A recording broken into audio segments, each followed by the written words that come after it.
Vous êtes nombreux, mesdames et messieurs, à suivre Version Originale Télévision. Vous êtes partout avec les médias partenaires de partout, FM Télévision, Pep d'abord Télévision.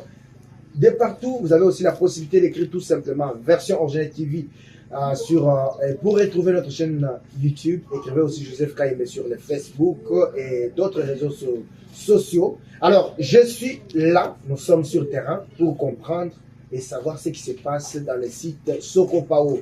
Après ce qu'on a qualifié démolition illégale, est-ce que makambo bongwani, est-ce que bengani batu oyo babukaki soki démolition ezalaki légale, soki ezalaki illégal batu bazato bazate. Et par après, naïm déjà dit non, justice et soit qui déjà ba décision mosusu balobi yambala oyo moyen muto akota aye kobuka ezate. Pourquoi? Parce que comment on les appelle, ndeko basala na justice bango bayaki kota ba pancarte pour la protection. Alors protection ya kolakisa ke place oyo ezali sous place ya onatrati ezala na monoko te, mais ezala quand même na bilembo oyo ezali kolakisa ke place oyo eza na bakolo nango eza ya onatrati. Mais nini yeko salem. Alors j'ai l'honneur de descendre avec toute l'équipe de Version Originale. Je salue Privali Wambela, je salue Marlène Kankou, toute la grande équipe de Version Originale. Tokiti Otoyoka Makamboyo Batobaya Gogo Falisusu te pe l'âme ya kulutu na ngai honorable Wampanga apufaka rapo na place oyo l'état za la raté l'état za bato bazoloba l'état zo sala neta yoka kati.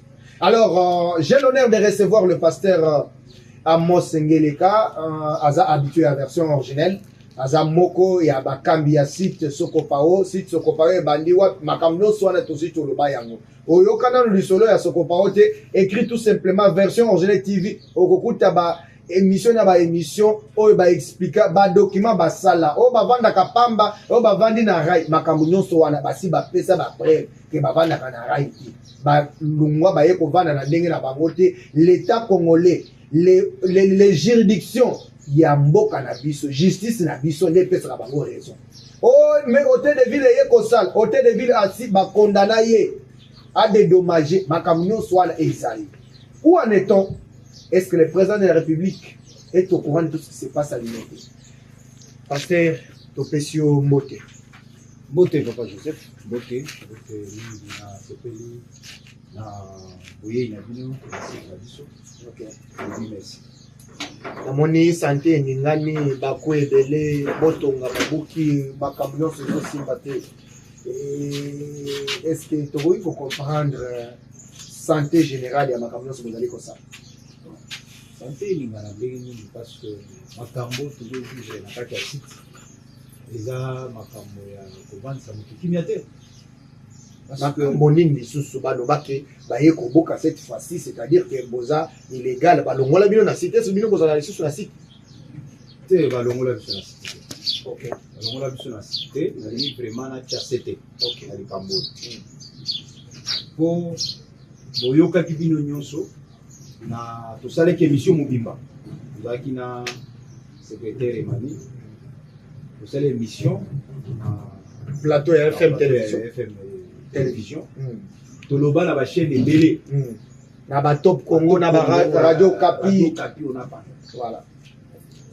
Alors tu expliques très bien que Sokopao ezali Pakajuma. Confusion et salamaki que l'ordre a été donné pour démolir Pakajuma. Mais le collège a kana banguna ya Sokopao va profiter pour na baya ba déborder baya kozwa une grande partie à Sokopao. C'est comme ça que tu dénonces. Tant que tu dénonces, et celle que Melawana tu saluer ici, nous saluer aussi la vice-ministre de l'Intérieur. Ok, maman Eugénie Tchela Kamba. La pression mbote na pesi femme de fer. Voilà, c'est peli vraiment dans le lobby. Merci Longonia pour le chapeau maman. Ok. Elle s'est battue au four. Ok. Elle est à Saliba descente jusqu'à ce qu'elle a tout fait pour arrêter la démolition. Alors, bah, comprendre réellement que Sokopao eza eloko mosusu paka juma eza eloko mosusu po Sokopao toza couvert na badécision judiciaire nde likambo mpe nalingi lelo naye kodénoncer lisusu parce que tokotika te naye kodénoncer lisusu parce que Sokopao eza couvert na badécision judiciaire tokolemba te tokoloba kaka malgré l'état de droit bazobundisa yango mais biso toza wana bartisan ya ko soutenir état de droit parce que état de droit yango moko misala te il faut batunde ba soutenir yango po esala nini esala alors lelo na ko dénoncer mabe o esalami le 15 les 15 donc lundi oyo ok mabe esala ezani ça veut dire que au jour d'aujourd'hui l'hôtel de ville aza melié parce que l'hôtel de ville biso to gagné yango yebi bien toza na arrêt RA 577 RA 596 ya cour d'appel de Kinshasa bonne o to gagné gouverneur ndenge na toza na procédure pour gouverneur indemniser biso voilà 300 000 $300,000 mais bolali boye bo surtout que baye koboka lisusu mais pour constater que le gouverneur quand il est venu a suivi ça na baka juma kuna aki mais après tu comme on a ministre naye ministre naye na batu na bango Léon Mulumba oyo abuka kabanda kwa ba continuer na Sokopao on a dénoncé ils ont arrêté mais loko tozo dénoncer c'est que ni colonial so toza si j'ai ba menace de que tolongwa est-ce que démolition yango ezalaka bongo parce que pour na biso tolobaka que ce qui l'état officiellement l'état a décidé à kolongola biso na Sokopao moto ko résistance à mais du fait que l'état n'a jamais toza qui na ministre des affaires foncières na kolakisyo lettre oyo eza lettre réponse ya ministre des affaires foncières Mulendo ça compte totanga yango qui a dit ngai na koki ko s'opposer na décision ya haute cour administrative T. Je suis azalaki wana a fait 6 décisions jusqu'à ba fait ça ba titre. Mais succession à ba ministre ça li que y a longwe après y Akazia ayekoya. Vous comprenez? Akazia peut étudier dessus ce qu'on pas comprendre que ça Akazia peut à lobby na top Congo kuta lobby biso affaire foncière a constaté qu'on a déjà posé des actes. Il y a déjà 10 ans. To poser bac dans Sokopao. C'est que Sokopao beaucoup qui ozoango ça condamniser batiti. Très bien. Soit il faut so bozango négocier avec ces gens-là. Bango wana nde bakoko pese binonzela. OK. Elle a dit ça na top Congo. Siko après les autres tozana maman c'est la ministre ici. OK. Ça dit moi succession par ministre les autres ça là que les lobby aba oya comprendre le dossier oya kei. Alors tango to vandi et vous constatez que gouverneur a mêlé moyen ya na Sokopao exact. Mais tu peux comprendre que les politiciens surtout les politiciens na niveau neti banani baluka kaka non yebali na niveau ya province baza ciment ya ko kende ko bunda kaka neti balembi kaka te. OK.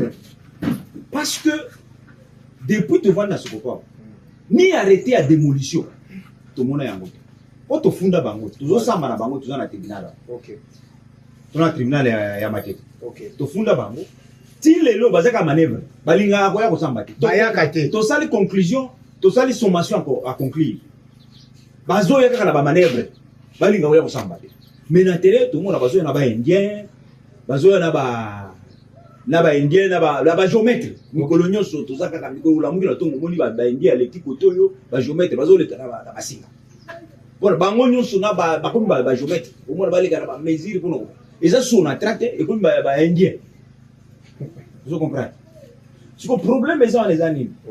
Lundi oui. Pour moni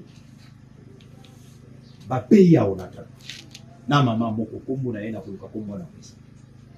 Ba ye parce que on avait exécuté barré arrêt moni arrêt eza nango na sina lakisa yango OK oyo eza arrêt to fabrika yango te OK eza arrêt ya conseil d'état il y a conseil d'état une décision de la haute cour administrative. très bien Cette décision a été exécutée en bonne et due forme.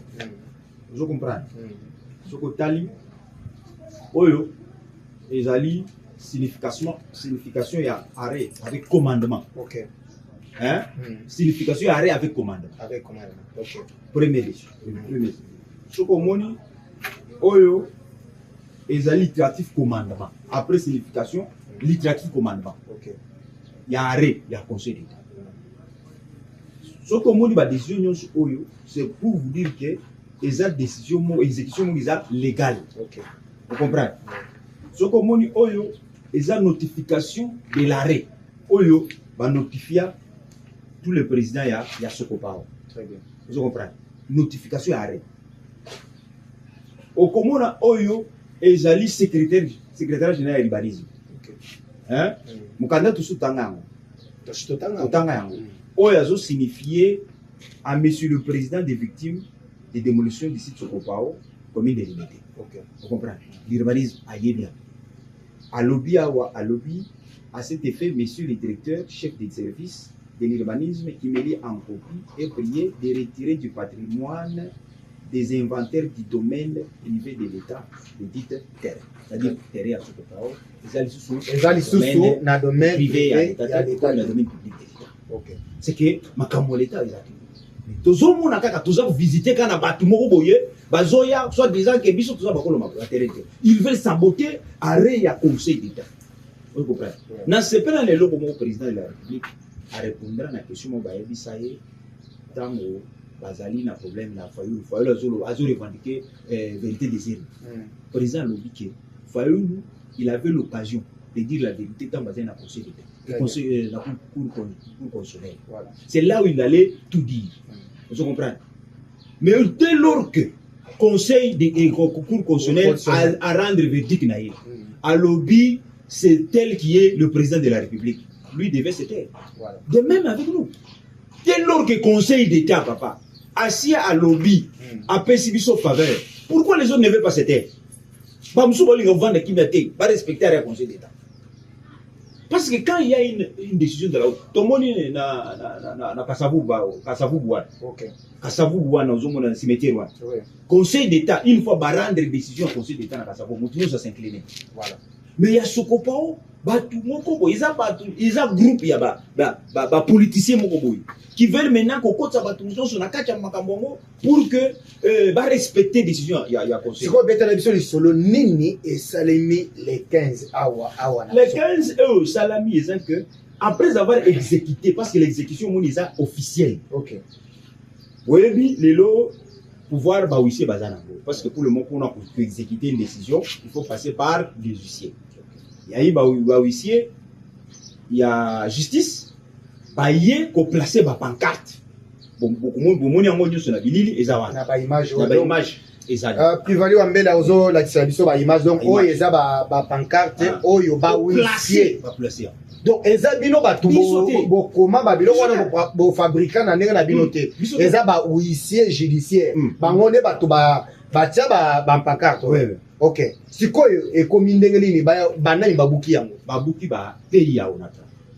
Donc pays onatra. Donc elingi koloba ke onatra azali azo continuer ko réclamer son Sokopao lokola onatra espace na ye yebi ba décision judiciaire ti. Ah, azolo bazoye bangote. Pona bango décision judiciaire des arrêtés, c'est état de droit exacté. Pona bango baye babuki ba pancarte. Pour dire que il y a justice. Une décision de la haute cour administrative qui continue à souffrir parce qu'il y a déjà. Biloko on regarde c'est là. OK. Biloko ya côté la décision judiciaire. To kanisa que c'est là la période de Mobutu. Voilà. Kabila y est aussi. Mais et continue les choses na lelo na fati. Il y a des bâtiments boyé bango balingi ko tempérer ba décision judiciaire. Balingi ko kitate. Il dit balobi ke biso to yebi makambo wana te biloko papa. Mais tango babuki bino bosani parce que bino bato bosala yango te eza ba officier ba nini judiciaire ne batu ba yekotia yango. Siko bino botali bango bosali ndenge nini? Botango ba placer ba pancarte. Ba pesa omoni oyo. Ezali PV déplacement de pancarte. Ok. Bakotanga. PV déplacement de pancarte. Ok. PV déplacement des pancartes. Ok. Namoni yango. PV Wali Wambeda. Voilà. Opération d'exécution. Yango, hein? Nakotanga oyo. Balobi. En conséquence, afin d'assurer l'effectivité de l'exécution judiciaire ainsi que la préservation des droits reconnus à la partie bénéficiaire en faveur de M. Etaka Anzolopol et consorts. Donc, président Etaka Aza, président et la victime Yasoko Pao. Ok.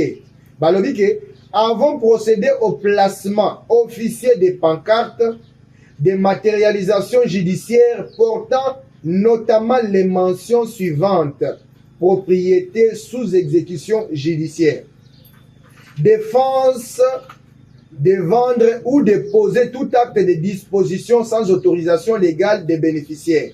En exécution, les arrêts sous RA 094/1622 tout ça, respectivement du Conseil d'État et Cour d'appel de Kinshasa Gombe précités.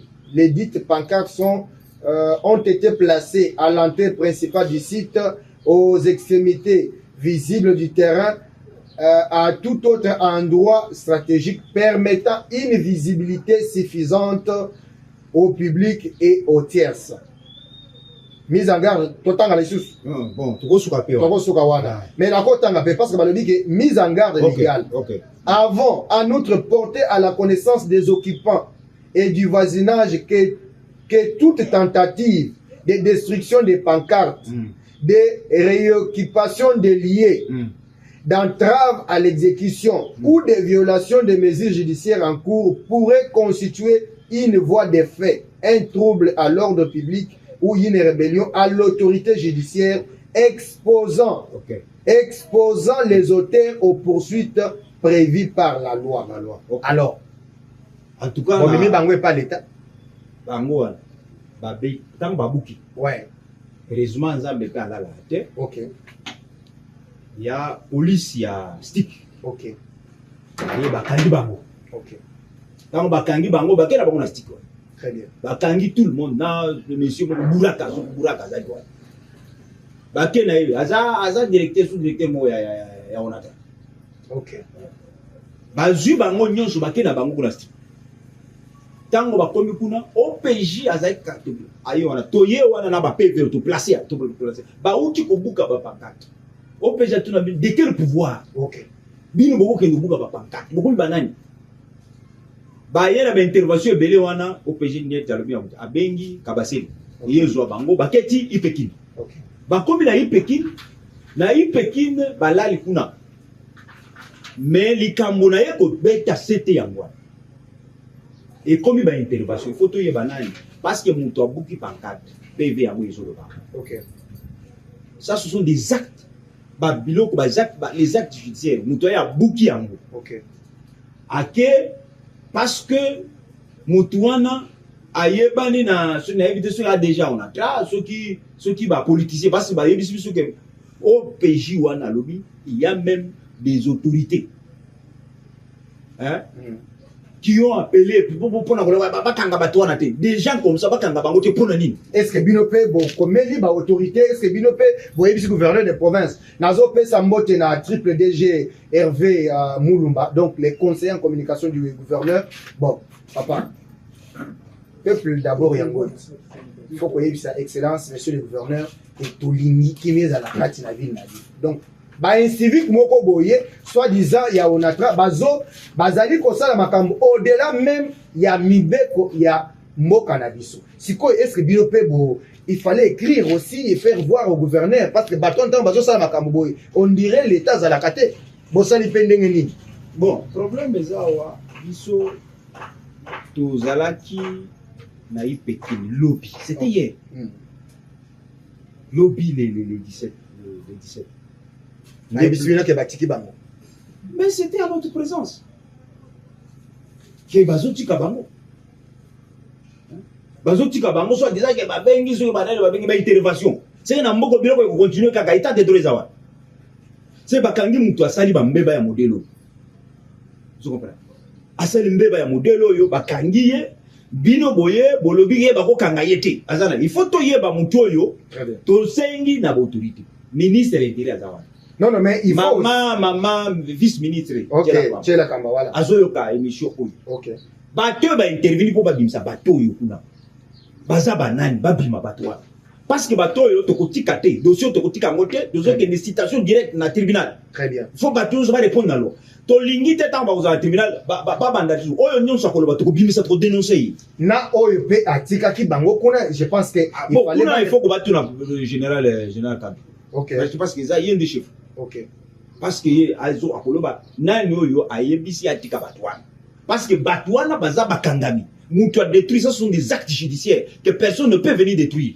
Mais il y a pour détruire yango, ba lobby, si comme mutu a violé mobeko na mboka, na miso ba tout nyonso. Et puis ils sont dans des promesses que nous to saboter yango, to saboter yango. Tozo senga na chef de l'État, to sengi na gouverneur. Gouverneur baza ko saboter politique ya gouverneur. Gouverneur aza mabete. Mais sauf qu'il est mal entouré. Très bien. Bien mon gouverneur aussi le côté. Mais ce que le problème c'est qu'il faut que le gouvernement a tellement a que décision judiciaire va tellement la yango. Très bien. C'est un peu ça. Mesdames et messieurs, vous êtes en train de suivre la version originelle, votre magazine qui vous donne toute l'actualité. Vous avez la possibilité d'écrire tout simplement version originelle TV pour besoin intégralité à l'émission. Donc, nous tous allés côté les mêmes. Nous voulons que la République démocratique du Congo et que les leaders to lingi fachi beto asala mosala mala mais akosala ndengeni ce qui toza na la police toza na ba service de sécurité o ezali ko faire respecter ba instruction ya ba juridiction ou ba décision judiciaire té donc ba individu moko boye ba lamuki ba lobi tozo saboter ba décision ya ba instance ya likolo ya makambo ya justice toza na mboka. Alors nazo pesa bao nyonso baza na posa Congo et de liboso to ebisibino que nous devons changer. Voilà pourquoi boyokaki to beteli le solo oya eloko eselemi côté ya village Kilumba kaka na ville ya Kinshasa bato balali balamuki un chef coutumier a sali 38 ans bazui policier ba commissaire chef coutumier ata beaucoup mais c'est monga faut tant ozo sala makambo na zo monte ke zo pesa tena passe yango nde tozo mona wape donc si tu as sokopao to si to loba ba institution nyonso ba yebi ke makambo ezabo mais qui est au-dessus des décisions judiciaires dans notre pays? Ce qui président de la République a sali ko respecter yango, ce qui premier ministre, ce qui to respecter pour boka et que liboso. Alors, passe na kosenga yo, si na ebisibino que nous tendons vers la fin, il y a espace yo, to yambaki, moi na boka pasteur Amos Ngeleka, l'un des responsables de SIC Sokopao a unanimité. To si to explica, aux ana posa koyeba, Sokopao e bandi wa e bandi na première rite na 12e rite. Sokopao eza place ya onata. Non, eza la place ya onatrate parce que bande ko baye na ba décision. Na tous les niveaux. Lelo eza ba officier judiciaire baye ko placer ba pancarte ba lobby yango. Oyo biso to salite. Ba lobby ba pancarte oyo et la kisi ke ba espace oyo eza ya et comment déjà ya Sokopao eza la kalisusu ya onatraki. Ne bande komoko boiso ba melaka nini soki bale akanini ale bala muki bale biso to likina l'état kika biso to boka ba buki. L'État peut akangi bango. Par après, il y a une intervention. Nous allons où? Nous voulons quoi? Et c'est quel Congo que nous allons léguer à nos petits-enfants? Les autres, ça n'a pas si makasi. Alors, passe là, au côté de la caméra. Message à Liboso, au YBC, premier citoyen congolais. Dans quelques minutes, pour na passe Bozali Nango, na Sokopao, au YBC, premier ministre, au YBC, responsable à tous les niveaux, et puis au YBC Biso, et l'Okonini, aux Oyebisa, ba victime, il y a plusieurs démolitions illégales, il y a Sokopao, Nino Bozali Kosala, pour être finalement Bazala, Nakati, il y a ici Kanaba. Merci, monsieur Papa Joseph. Il y a les bossons dans l'eau s'adresser là. Avant tout, comme en place, ouais. naloba eloko moko pour que baautorité nyonso procureur ya 4e république, Ok. ministre de la justice, il faut batia seti na dossier soko. Très bien. Parce que tozoyeba te bango balingi baintervenir ntango bakoyoka su bamort Ok. so bato bakufi Très bien. alors nde bayoka ta dossier oyo tozoloba yango depuis mais tozomona baautorité neti baza kolinga neti bayolinga te parce que naloba na tokongo j'ai dénoncé ça na tokongo et na radio kati bazwi batuni mpe dessus wana batuni yango na ministère intérieur réaction eza te. Heureusement que tout se pénit, la réaction comme je viens de féliciter la vice-ministre de l'Intérieur. Ok. Okay. Mais le lot, na lingina lobela, pour na dossier na biso, s'adresser directement à président de la République. Parce que pour le moment, na moni que batu nyonso ba komi ko saboter politique ya chef de l'État. Je comprends. Ok. Parce que le lot so komoni ata le lot système oyo ya kobuka batu. Le président mokolo wana na conférence de presse na ye papa Molière atuni mutu na mot très important alobi pourquoi le président il faut kotelemela biloko ya kobuka président alobi oui nako kokata yango te mais naza kosepela manière ya koexécuter démolition wana te bato bazo exécuter yango mabe parce que ozokende koexécuter kobuka mutu oza koandaminize ye te mutu yango mpe aza na mikanda aza na nyonso epuis bozo koandaminize te manière ya kobuka donc communauté escroquerie moko boye ka l'état moko wana bazotambola na baindien so babuki omoni baindien bayo wana babandi komesire ozo comprendre so omoni déjà kombi ndenge papa Molière alobaki eza bacope ekomi cope na kati ya démolition c'est-à-dire bazosala biloko wana sans continue même il faut qu'on signifie mutu avant ya kobuka. Mais la loi parle que tant qu'on signifie mutu que tokoya après 2 mois, tokoya après 3 mois. Signification il faut l'accompagner des moyens. Très bien. Signification za la kaya pamba te. Ote to signifie que bango ba longo te akolonga okende wapi upesi nini? Voilà. Parce que ce qu'on veut signifier, il y a la loi d'expropriation. La loi ne reconnaît que ce que olingi to lobby que comme on lobby le sol est sous la partie à l'État. Très bien. Mais mobé comme on peut lobby que mabele wana soki ba occupant soki les Congolais toujours ba rendre te ba occuper mabele wana avant olongola ye il faut ko exercer loi ou ba bengi loi d'expropriation c'est-à-dire il faut indemniser mutu wana avant olongola ye opesi d'ailleurs la loi et que musika les systèmes ba osala olongoli mutu na limité obaki na sécurité la loi parle il faut couper sa mutu selon les valeurs la valeur plutôt il y a ici kaoyo avandi c'est ce que dit la loi. Très bien. La loi ne dit pas qu'il faut qu'on déplace mon fou à Zagin à limiter au bas qu'il y a un série. Et ça bon moteur. Ça dit que n'engeza bongo, n'engeza boye, il faut tout respecter mon bec. C'est ça l'état des droits.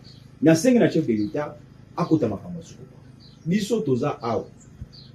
Toza ko senga que ba nyonso ya soko pa baza na besoin na kimia. Lelo oyo peuple oyo bozo senga ke aya ko voter référendum. Peuple wana a besoin na kimia. Beaucoup voter référendum la ndenge parce qu'il y a des politiciens qui travaillent aussi pour saboter parce que tant aux autres ne bougent la mutunda aux niveaux bizali. Aïe na politique. Aïe na ba politicien. Parce que tant au bout de la ndako. Mais pas ça wana pe il faut couper sa vérité. Ndako nini ezana bato bazana na illégalité na bato bazana na légalité. Bon, et là on a une loi. Voilà. C'est qui est vrai. Nous sommes tous dans légalité. Voilà. Loba pona yo respecter ou pona bino mais je vais aller plus loin. Très bien. La constitution yo ba tozo loba. Très bien. L'article 48. OK. Et le but tout Congolais a droit d'un logement décent. Loi azana droit na électricité na courant. Ndenge za boye Congolais nyonso oya lalaka na ngala akofunda l'état gagné. Parce que l'État a obligé à payer son logement décent. C'est pour ça que les Congolais, illégal. L'État peut avoir le droit de avocat, juriste, c'est ce qu'il dit. Mais biso tozana kawana te, biso tozana mikanda. Voilà, c'est ce que je voulais répondre à ça. Nasengi pe na gouverneur. Gouverneur, avant d'Akakinya na bureau. Dossier à Sokopo, il faut s'impliquer dans le dossier. On a ils ont baby ces images à vie. Parce que tout bazak oya kuruba au nom ya gouverneur. Or gouverneur parfois il n'est pas dans cette histoire. Alors tous ces gouverneurs va respecter les décisions judiciaires. Ba décision judiciaire va s'akala na moto. Il faut respecter ça. Toujours senga na ministre de l'Intérieur. Ministre de l'Intérieur Bolanda jusque là biso muto ayoka biso na démarche nyonso tosali. Il n'y a que la vice-ministre de l'Intérieur. Ba tutu nyonso hein toyoka bazaka musika mais la vice-ministre de l'Intérieur la seule autorité plutôt autorité oyo ayoka quand même biso ya biso ya tozo senga même président de la République même batu nyonso azo yamba kuna biso pe to ba congolais. Pourquoi pas Yambappé biso ba victime ya Sokopo to expliquer ma souffrance tozana nano bosenga audience ba boye ko Yambappé mais yango na ozosenga parce que pour le moment na mona ba mususu ba sengi ayambi ba biso pe tozo senga ba vita ya Sokopo ko président Yamba biso asa président na biso. Merci beaucoup. Merci beaucoup, Pasteur Amos Ngeleka. Je rappelle que vous êtes l'un des responsables du site Sokopa ici à Limité. Banaboka, Ozoyoka, Mutemezo Sala Pasi, Pona Bakongomani, Oyo, Mazola Banda, Bamisusu Basumba Banda Kuna Bango, Batonga Banda Kuna, Bamisusu Baganya procès. Dans le but que Sokopao a gagné procès contre la ville province de Kinshasa à hauteur et à plus de 300 000 $. Bafuta yango te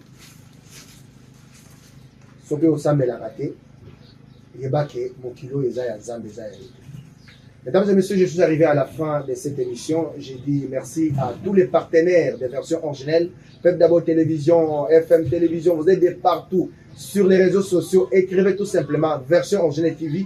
Vous aurez l'intégralité de cette émission. Aimez et partagez sur Facebook et dans d'autres. Écrivez même Joseph Kaïbé, vous aurez tout.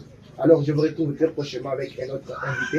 La partie technique était assurée par Prévalu Wambela et les autres qui l'aident dans cette équipe technique. Merci à toutes et à tous.